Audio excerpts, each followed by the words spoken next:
বিসমিল্লাহির রহমানির রহিম। শিয়া সুন্নির আসল ইখতিলাফ কিসের উপরে? শিয়া সুন্নির মধ্যে বিভিন্ন বিষয়ে ইখতিলাফ রয়েছে এবং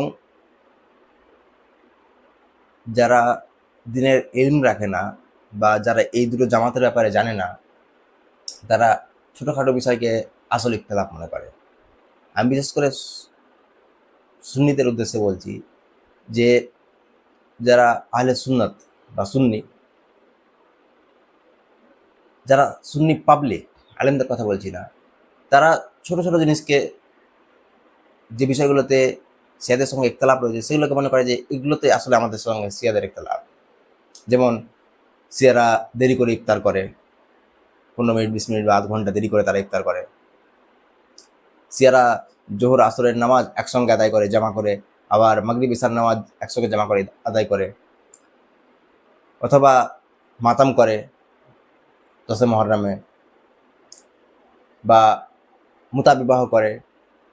তো এই সমস্ত জিনিসকে সুন্নিদের যারা পাবলিক রয়েছে, যারা ততটা সচেতন নয়, তারা মনে করে যে শিয়াদের সঙ্গে আমাদের আসল ইখতিলাফ এই বিষয়গুলোর উপরে, কিন্তু এটা মোটেই নয়। শিয়াদের সঙ্গে আমাদের আসল ইখতিলাফ যেটা, সেটা হচ্ছে আকীদায়ে ইমামতের উপরে। আমাদের আহলে সুন্নতের নজরিয়া যেটা, যে রাসূলুল্লাহ সাল্লাল্লাহু তাআলা আলাইহি সাল্লাম ছিলেন শেষ নবী, এবং রাসূলুল্লাহ সাল্লাল্লাহু আলাইহি সাল্লামের ইন্তেকালের পর রাসূলুল্লাহ সাল্লাল্লাহু আলাইহি সাল্লামের সাহাবাদের মধ্যে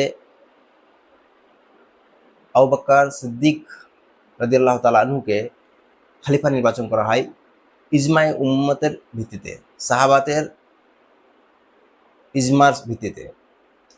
রাসূলুল্লাহ সাল্লাল্লাহু আলাইহি সাল্লাম তাকে খলিফা বানিয়ে যাননি। আমরা আহলে সুন্নাত কখনো এটা দাবি করে না যে রাসূলুল্লাহ সাল্লাল্লাহু আলাইহি সাল্লাম আবু বকর সিদ্দিককে খলিফা বানিয়ে গিয়েছিলেন বা তার নাম ঘোষণা করেছিলেন। হ্যাঁ, তিনি ইশারা এমন অনেক দিয়েছেন, হাদিসে যেটা পাওয়া যায় যে এরপরে আবু বকর সিদ্দিকই খলিফা হবে, কিন্তু তিনি ঘোষণা করেননি। পরে সাহাবায়ে কেরামরা ইজমার ভিত্তিতে আবু বকর সিদ্দিক রাদিয়াল্লাহু তাআলা আনহুকে খলিফা নির্বাচন করেন। অন্যদিকে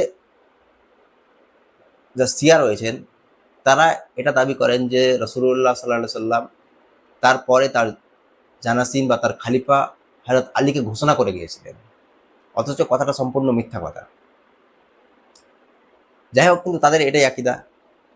এখন বিষয়টা শুধু এইটুকু নয়, তারা রাসূলুল্লাহ সাল্লাল্লাহু আলাইহি সাল্লাম, তারাও মানে যে রাসূলুল্লাহ সাল্লাল্লাহু আলাইহি সাল্লাম শেষ নবী, রাসূলুল্লাহ পরে আর কোনো নবী নেই।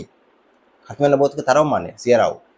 কিন্তু খাতমে নবুয়তের পরে তারা ইমামতের দাবি করে। তারা এটা বলে যে 12 জন যে আইম্মা রয়েছে, হযরত আলী থেকে শুরু হচ্ছে ইমামত, এদেরকে তারা মনসুস মিনাল্লাহ বলে, মানে এরা আল্লাহর পক্ষ থেকে নির্বাচিত এবং আল্লাহ তাআলার ফেরেশতাদের কাছে আসে, আল্লাহ তাআলার ওহী এদের কাছে আসে। এটা হচ্ছে তাদের ইমামতের ব্যাপারে আকীদা।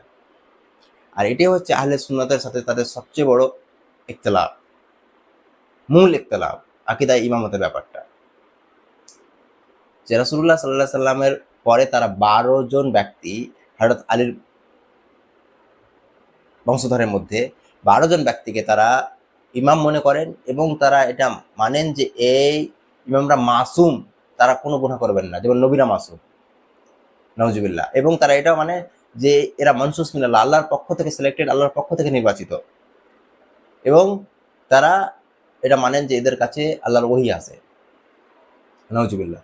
তো এই যে কুফরি আকীদা, এই আকীদার উপর আহলে সুন্নাতের সঙ্গে শিয়াদের মূল ইখতিলাফ। এটা হচ্ছে মূল ইখতিলাফ। বাকি তো ফুরুই ইখতিলাফ অনেক আছে, ছোটখাটো বিষয় ইখতিলাফ অনেক আছে, কিন্তু এটা হচ্ছে আহলে সুন্নাতের সঙ্গে, আহলে তাসাইয়ুর সুন্নিদের সঙ্গে শিয়াদের মূল ইখতিলাফ।